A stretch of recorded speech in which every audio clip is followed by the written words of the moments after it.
on the Newman Jets Audio Network. This is the Jetcast, the official podcast of Newman University Athletics, featuring exclusive interviews with coaches, players, administrators, and more. The Jetcast podcast is brought to you by Ascension Via Christi, Donlinger Construction, Pizza Ranch, Mel Hambledon Ford, Eck Agency, Dr. Brennan Lucas and Advanced Orthopedic Associates, Keystone Solid Surfaces, Big Corner Creative, and by Pepsi.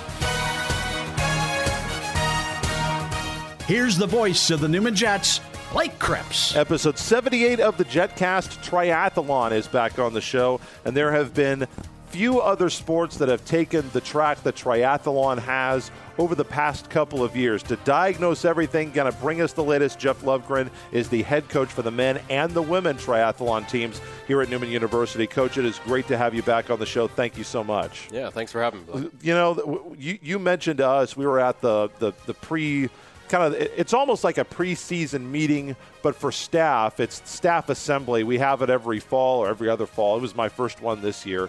And it's kind of the preseason for us on the staff side, the faculty side, kind of gives us an update of what's going on at Newman. And you mentioned, hey, you know, when we were on the Jetcast, you know, I think there's some things that we need to talk about, things that we want to get to in terms of the challenges that this sport has had that are maybe unique and different to some of the other sports in terms of recovering from the pandemic. First of all, how excited were you there at Spring Assembly? I guess the staff assembly, you had just gotten back from an event in August because that is in September. So you actually got to see the kids in action. How was that to be able to go up there late August and actually coach your kids? Rusty. Yeah, for you or for them? For all of us, yeah. It's no, I mean it was great. It's just like this kind of sigh of relief that maybe we could kind of get back to, you know, I know it's never going to be what it was before pre-COVID, but at least some kind of normalcy to our sport. And so it just felt good to be there and just the energy and to be competing. And, it's tough to just have kids practice all the time with no outlet for it. When you say, I think people would hear that and be a little bit concerned, like it's never going to get back.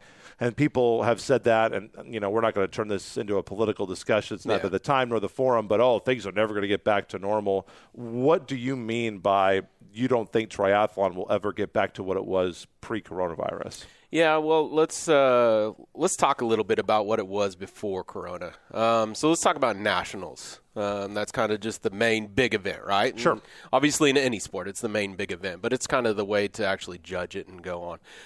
So the 2019 nationals, there was 156 teams at nationals. We got to go.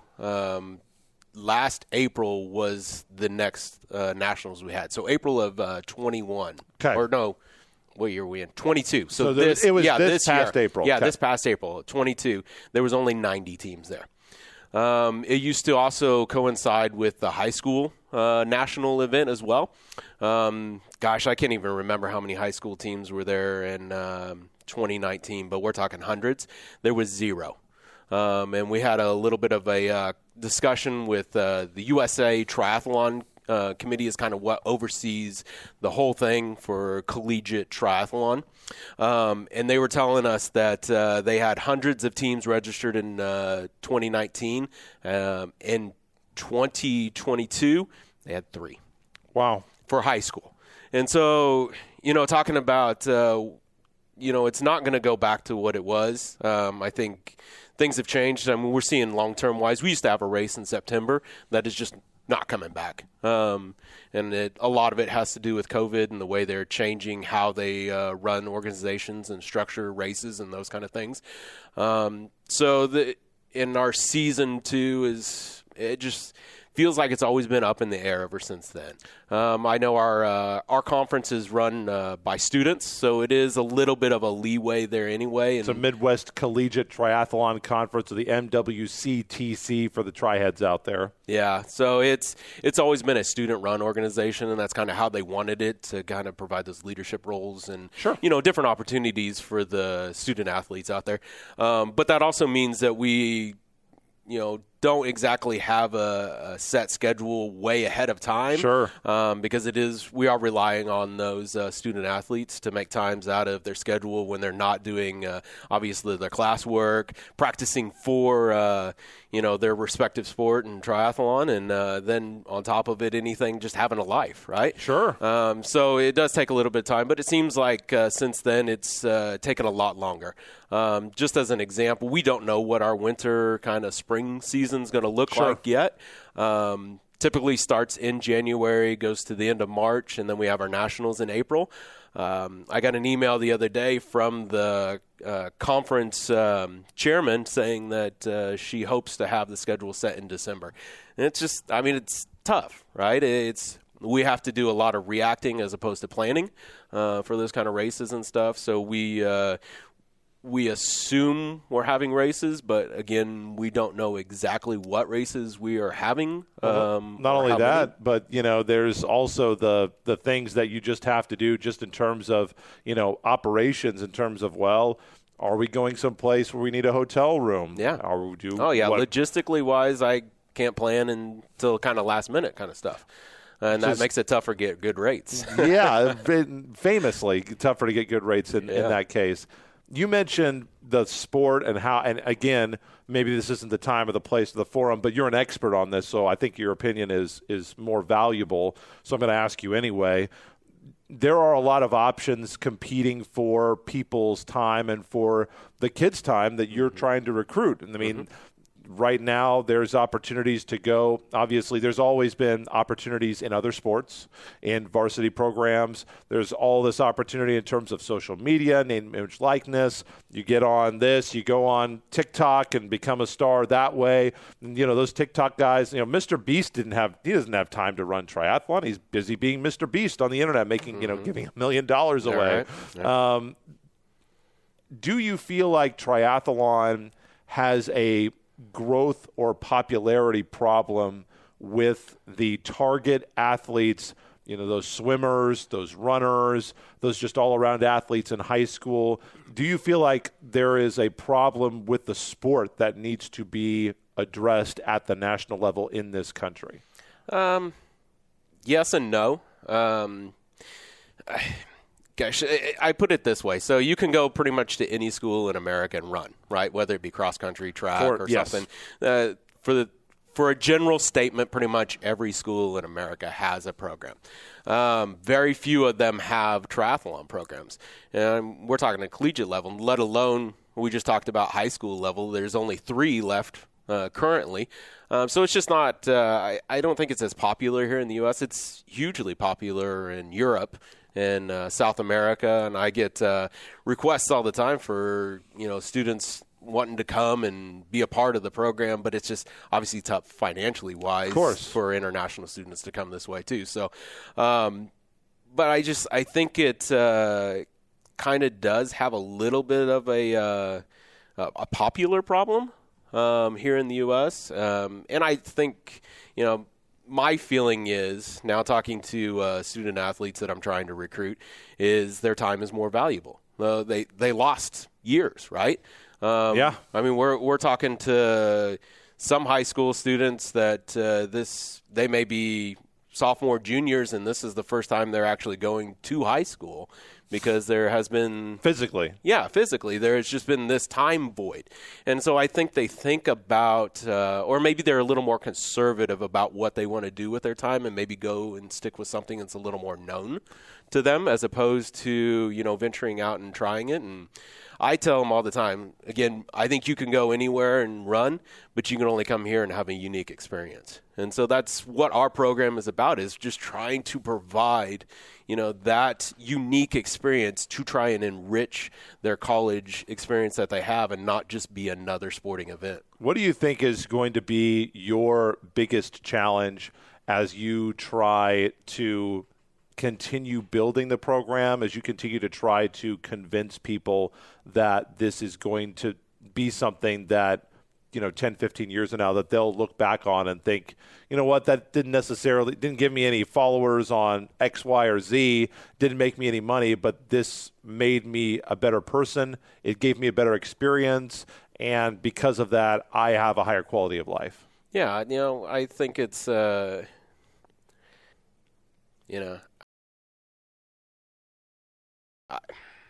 honestly, I don't know what to say. Let's do that. Let's retake that.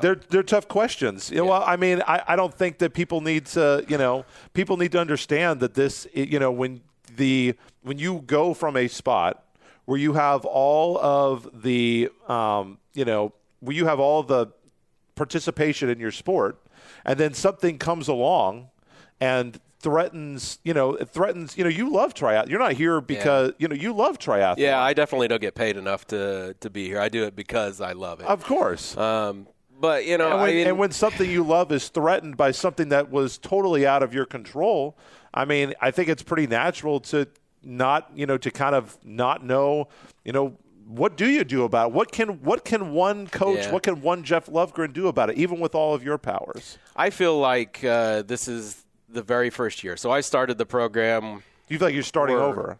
It was like I that's literally what it was like 2016 because was that when I'd have to check my math, but that sounds about right. 2016, 2018 came out. I remember it was a big Vic Trilly said, "Hey, we're starting triathlon."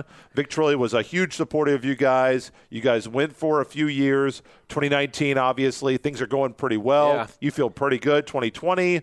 I think it just goes back to, being in the awareness, and that's what I focus on right now is just getting people aware that we even have this program available. And that's kind of been the toughest thing with COVID is I haven't been able to get in front of people. Because, I mean, honestly, it's not triathlon that we're selling. It's the experience that we get here, and it's the experience coming and, being a part of this team. And so just not being able to have the ability to be out there in front of those people has really hurt our recruiting abilities. So it just feels like we're just starting over from scratch again, and we're just trying to get our name out there and trying to get people aware of this. I do want to ask you about your rosters, men and women. You mentioned, we don't have that many people because of all these challenges. You guys have graduated some really great athletes over the last couple of years that unfortunately didn't get the opportunities in the pool, in the river, and whatever you guys are swimming in, didn't get those opportunities on the bike, on the track, on the road to be able to perform, but they were still part of your program. Who are going to be? We're going to talk to Andrew Nguyen here in just a second. We'll also talk women's soccer here in a little bit as well. But when you think about the guys and the girls who are on your team, I can't imagine. I want you to go through and talk about your rosters, men and women, but I can't imagine what those people mean to you because they are sticking it out in this difficult time for the sport. Yeah, they mean the world to me. Honestly, this is the age group that I just love to be around.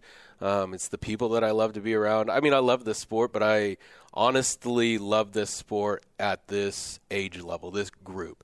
I always tell them, they're young enough to do some stupid things, but smart enough to be a little bit cautious about it. Sure. And it just kind of is that right combination to go out there and try this because I think we're crazy. I think you have to do triathlon. We decided, one sport wasn't good enough. We had to do three. That's right. I mean, you think about it, we compete at the same distance that cross country runs at. Most of the time we compete at a longer distance because men and women both do the same distance in our races.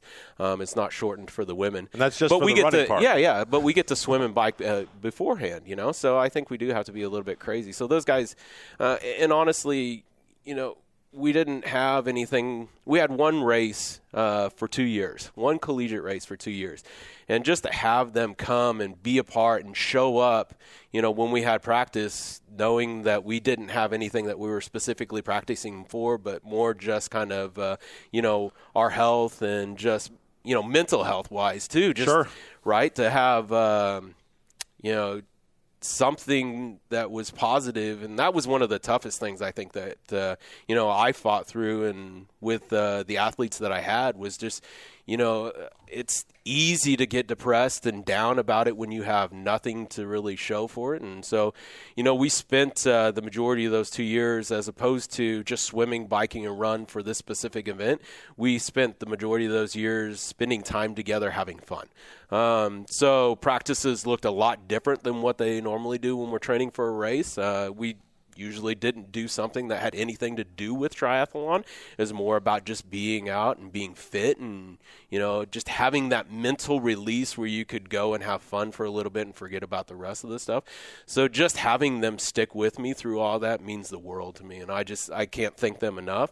We were fortunate enough to have a pretty strong crew. We had 20 people, men and women. It was I think we were 11 guys and 9 girls when we were shut down in, March of 20. Yep. And we had a really good sophomore class. I mean, it was basically sophomores is what we had.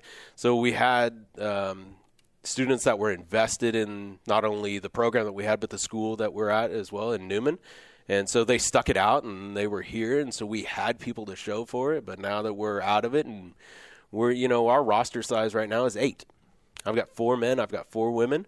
They're amazing, but 4 of them are seniors. 4 of them are gone at the end of this year, and I've got to find people to replace them. And so, well, before we end here, I want to make the last question: if there is somebody out there in high school, or maybe they're running cross country somewhere in the NAIA, another Division II school, Division I, and thinking, you know what, this just isn't for me. I need a different challenge. Yeah. I want to put myself in even more pain than I'm currently enjoying right now. Exactly. More pain, more gain. How do they get a hold of you, and what kind of people are you looking for in your program? So details on how to get in touch with you, and what kind of qualities you're looking for that make a Newman Jet triathlon. Yeah, Newman Triathlon on Instagram, Facebook. They can contact me here at school, so get on newmanjets.com. Newmanjets.com. And go to triathlon and hit that contact page. You'll see me at a lot of cross-country swimming events, all that kind of stuff. And I just tell them, hey, if you've ever wanted to try something different, you can go anywhere and run, but you can only come here and have a great experience and help us rebuild our program. Leave a legacy. Don't just be another number in the in the college, sure. in the college experience. Don't just be another number. Come here, be a part of this program, help us develop it, help leave a legacy for future athletes to come through. Jeff Lovgren, head coach of triathlon, looking for more Jets out there to join the fleet. Thanks so much, Coach. Appreciate it. Thank you for having me. Andrew Nguyen is going to join us. He's one of those super seniors on the men's side. He's coming up next.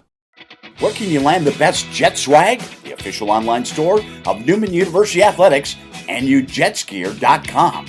Store features the greatest variety of Jets logo gear anywhere, from latest clothing styles and hats to Newman branded lawn chairs and office supplies and more. NUJetsgear.com is your place to purchase sports specific, alumni, parents, and hard to find Newman merchandise. Shop right now on your computer or phone. NUJetsgear.com, or click the Shop Now button at NewmanJets.com.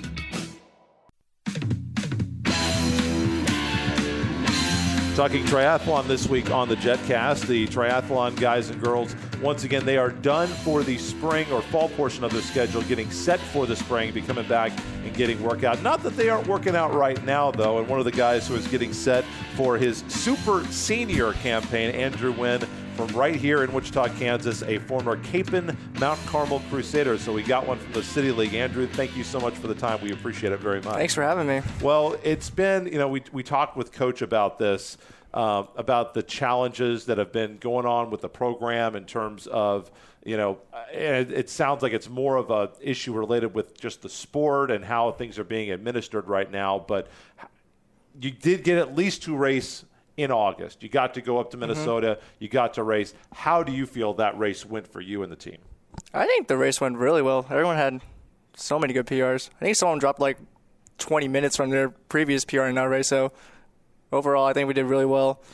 2 of our athletes placed top 5 in their respective genders. So overall, I think it went really well. How is it a little different for you this year, as you've been around this program for a number of years? You've had different roles on the team. Now, as the super senior guy for a very close, tight-knit bunch, do you feel like there's extra leadership responsibility, and how have you kind of absorbed that responsibility as one of the senior guys on the team? I mean, I think everyone just sees me as the older brother.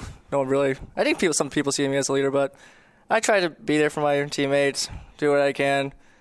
Like, I stepped up and taken to a social media account for the team so people know what we actually do. So it's been good. This would be a great time to share that information. How can people follow you on social media? And what have been some of the ideas that you've had for how you guys can get out there and promote yourselves? And are you doing it just for the men, or is it for the whole triathlon? Yes, for the whole triathlon team. Okay. So go follow @Newman Triathlon on Instagram. I think the same thing for Facebook too. So Newman Triathlon on Facebook and Instagram. Yeah. Any planned stuff that you have coming up there for once you guys get back to it in the spring? yeah, we'll post about what we're doing for practice, make some funny videos, team bonding stuff. Who do you think is going to generate the most humor and the most comedy ideas for those videos of the people on the team? I can think of the other super senior team, Amanda Lee, and senior Nicholas Vasilescu. I think I can get some funny stuff from those two. Okay. They'll give me some good ideas. So the pressure is on those two to produce for Newman Triathlon on Instagram and Facebook.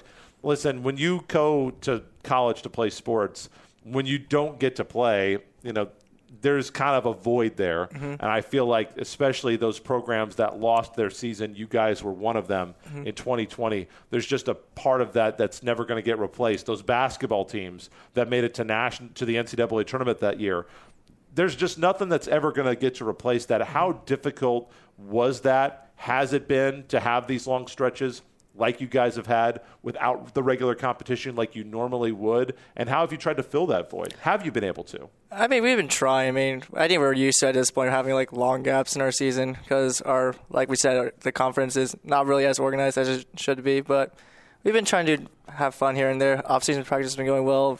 Do a little bit team bonding stuff. We just went to the pumpkin patch last weekend, so have some team bonding. So we're trying. It's getting there. What do you think is Coach Lovgren's role on this team and throughout this process to kind of keep you guys moving in a direction, maybe even if at times you don't necessarily know what direction you should be moving in?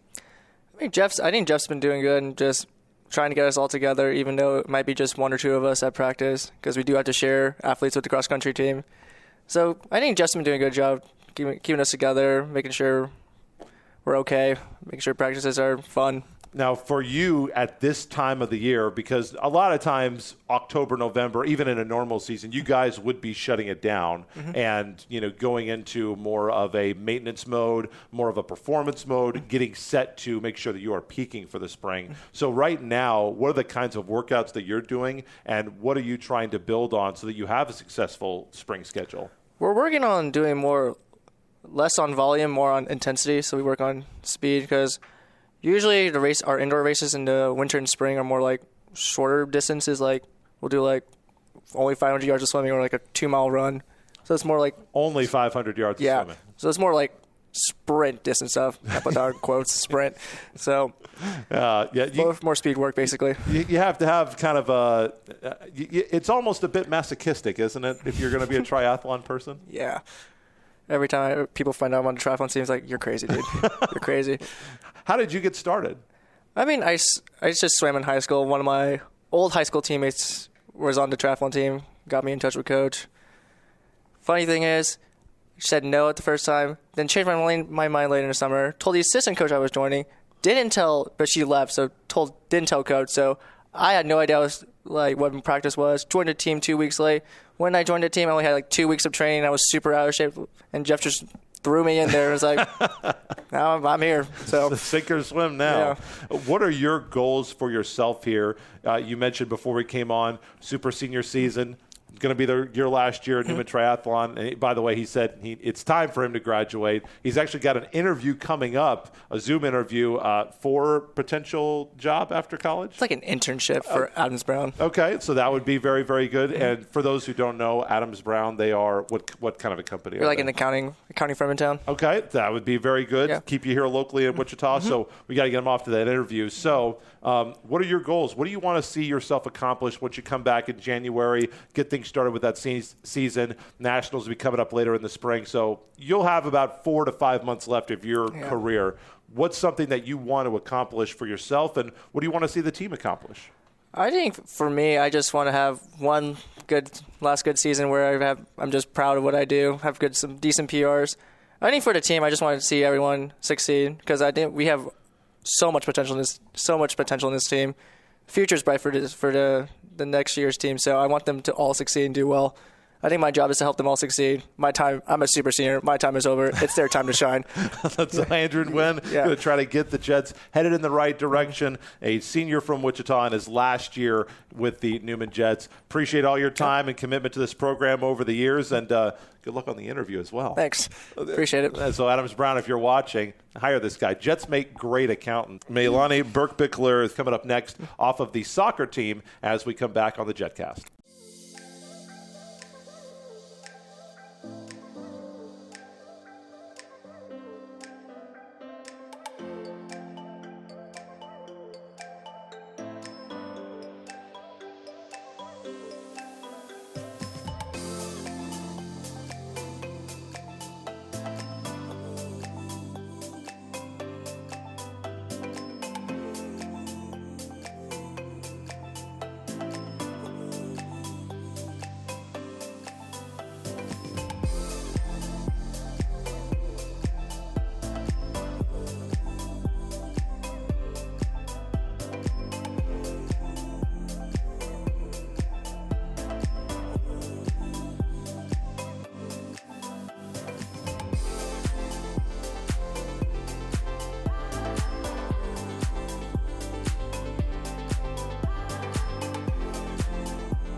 Wrapping up our Jetcast this week with women's soccer, we are joined by a freshman from Texas, Maylani Birchbickler.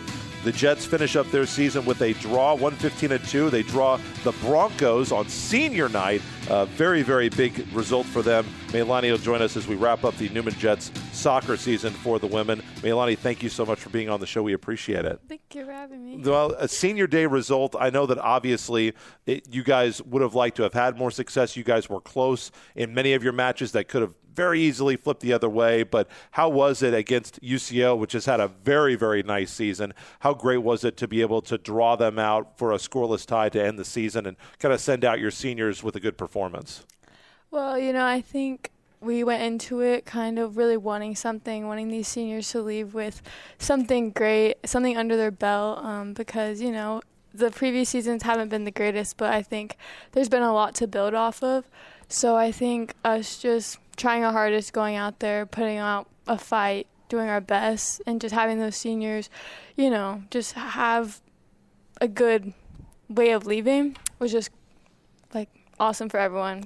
Good feeling. I know that you were not here, but the program had in the last years of the Heartland Conference, the program, and even the first year of the MIAA, the program did have success, especially the last year of the Heartland Conference was kind of the high point. Obviously, you guys were one of the sports that lost one of their seasons due to coronavirus, so there was a total rebuild. Then your first-year head coach, I know that from talking to Coach Grunzel, who does appear behind the camera, by the way, I'm going to ask her about Coach Grunzel here in a minute. So may not be 100% honesty because he is in the room, but just to let you know that when I asked that question. But I know that he didn't set expectations. I had him on the show earlier this year. He said, we're not looking for a certain number of wins or a winning percentage. We need to try to get better this year. So with those expectations, it can be difficult when, a loss is still a loss, even if you are understanding that the program where it is now is not where you want it to be in 5 or 10 years. How did you kind of measure the season, and how did you kind of handle the tough stretches? Because, playing the MIAA is not an easy soccer league to get wins in. Yeah, the MIAA is definitely difficult. It's tough. It's new, especially if you're coming from either high school level or a club level. But I think for the team and just everyone in general, we measured our success mainly off of, are we building off of practices? Are we getting better? Are we improving in certain aspects of our play, like attacking? We would work on a middle third play or defensive third. And I just think it's just working in little increments and then kind of gradually building off of those and measuring our success off of how well we're feeling after we do those, and just really just not looking at it as we won, good, we lost, we're bad. No, it's just building off of every little step of the way and just working our hardest. You are a freshman, first-year collegiate player. What was the biggest adjustment for you from playing college soccer, transitioning in from being a high school athlete? Yeah. For me, it was definitely physicality because I'm not the most aggressive player. I'm more of a tactical, think it through.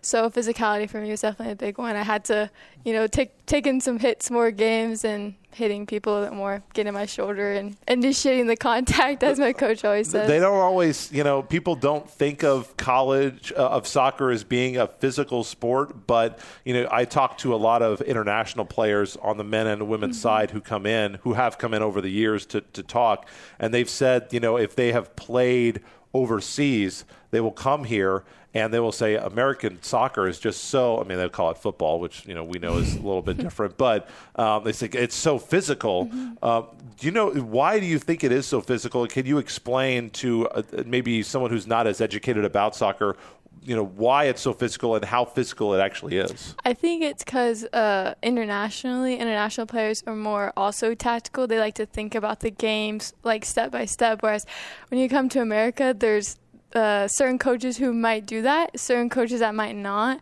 So when you're going into a game, you're playing an opponent that may have mixed learning. Sure. They may have learned it differently. So you're going to get hit more. Okay.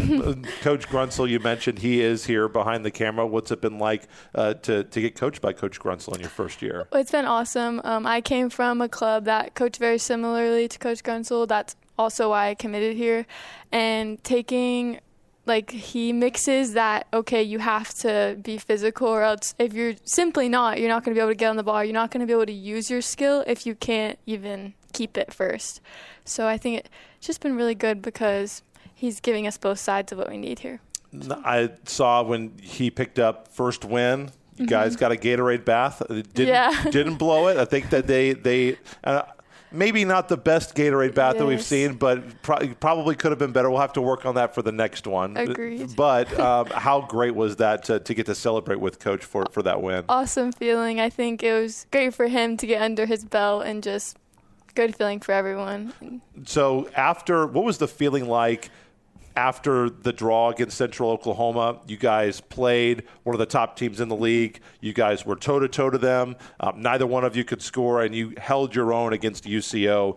What kind of a feeling does it give for you players who are coming back as you go into the offseason? I think ultimately for us all, it gave us a feeling of hope. A lot of my teammates came off that game feeling like, I can't wait till next season. I can't wait till next game. So I think everyone was just excited for the next play and just ready to get into it, honestly. Well, I'll make this your final question then. Obviously you've got the momentum right now. You have those positive feelings, but, those will fade with time. And at the end of the day, once we get past winter, it's going to be time for some hard work. Yes. So give me some of your personal goals for your off season so that you can come back and try to build on this for next year so we can get some more Gatorade baths for Coach. So goals for the off season as you try to build into a sophomore campaign. I think my main goals are just first stay fit because, that's always a big one. If you're not coming in fit, you're not going to be able to perform. And just honestly, just keeping myself up to that, my level that I want to be at. That's kind of how I always view my off season, and just playing as much as I can, playing with some old teammates and just getting after it. Maylani Birchbickler, freshman from Texas, midfielder on this Newman Jets soccer team. They'll be back, and if they have anything to say about it, Coach Grunsel won't stay dry next season either. Thank you so much. Thank Appreciate you for having it. me. That is our show. Next week, we start our winter sports previews, wrestling, men's and women's basketball. We're going to get it all lined up for you as we get set to turn the calendar and turn the page on the sports season. So that's coming up next week on the show. So until then, Blake Cripps in Wichita saying, go Jets.